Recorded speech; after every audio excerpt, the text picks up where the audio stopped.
Hello बच्चों, let's see this question. Let AV vector is equal to 3 I cap minus j cap, AC vector is equal to 2 I cap plus 3 j cap, and DE vector is equal to 4 I cap minus 2 j cap. Then find the area of shaded region in the adjacent figure. There are 4 options 5, 6, 7 and 8. तो चलिए इस question को मैं solve करती हूँ. की concept apply करूँगी इस क्वेश्चन में.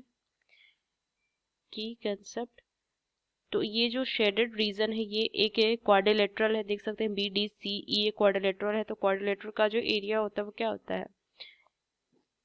Area of a quadrilateral is equal to 1/2 into cross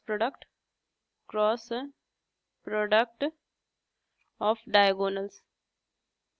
तो चलिए इस क्वेश्चन को मैं सॉल्व करती हूँ. तो सबसे पहले अगर मैं इस फिगर को देखूं जो मैंने अलग से बनाया है यहाँ पे, तो सबसे पहले मैं बी को ना सी से ज्वाइन ड्रॉ कर लूँ. तो एक ये बी सी हो जाएगा एंड एक डी. सो D1 अगर मैं लिखूं, D1 vector which is equal to DE vector, ये मुझे गिवन है 4 I cap minus 2 J cap. Second है BC जो मेरा D2 वेक्टर होगा is equal to BC vector, ये मुझे फाइंड करना है. तो ट्रायंगल अगर ABC में बात करूं तो मैं लिख सकती हूँ क्या, AB वेक्टर प्लस में BC vector is equal to AC vector, ये लिख सकती हूँ रिजल्टिंग वेक्टर, इन दोनों का एडिशन होगा AC vector. So BC vector क्या आ जाएगा, BC vector is equal to AC vector minus AB vector.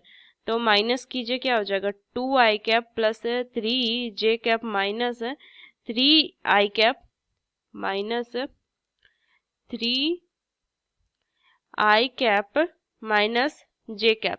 सो क्या आंसर आ जाएगा minus I cap plus 4 J cap. ये BC वेक्टर आ गया. अब मुझे क्या करना है, इसका एरिया फाइंड करना है. तो मेरा D1 D2 पता है मुझे, तो क्या लिख सकती हूँ, area of quadrilateral, area of shaded region भी लिख सकती हूँ मैं, शेडेड रीजन. तो ये कितना हो जाएगा 1/2 और यहाँ से D1 vector cross D2 vector. अब इन दोनों का क्रॉस प्रोडक्ट में फाइंड कर सकती हूँ. क्रॉस प्रोडक्ट में कैसे निकालेंगे, DE vector cross BC vector, ये क्या हो जाएगा हमारा डिटर्मिनेंट हो जाएगा I cap J cap K cap के कोफिशिएंट. यहाँ से क्या हो जाएगा, देखिए ये हो जाएगा 4 माइनस 2 0 माइनस 1 4 0. ठीक, इसको सॉल्व कीजिए तो यहाँ से I कैप क्या हो जाएगा 0 माइनस 0 माइनस में J कैप, ये हो जाएगा 0 माइनस 0, यहाँ से हो जाएगा प्लस में K कैप, यहाँ से 16 माइनस 2.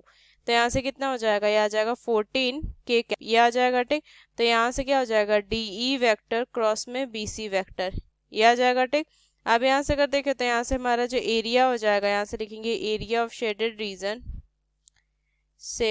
रीजन, ये कितना हो जाएगा, यहाँ से हो जाएगा 1/2, इसकी वैल्यू कितनी हो जाएगी, ये 14. ठीक, यहाँ से अगर इसका मॉड लेंगे तो कितना हो जाएगा, यहाँ से हमारा 14 हो जाएगा मॉड, तो कितना आ जाएगा 7 आ जाएगा. तो यहाँ से 7 जो हो जाएगा ना वो क्या हो जाएगा हमारा यहाँ से इसका फाइनल आंसर. सो कौन सा ऑप्शन सही होगा, C. So using this key concept we solve this question. Hope you understood it well. Best of luck. Thank you.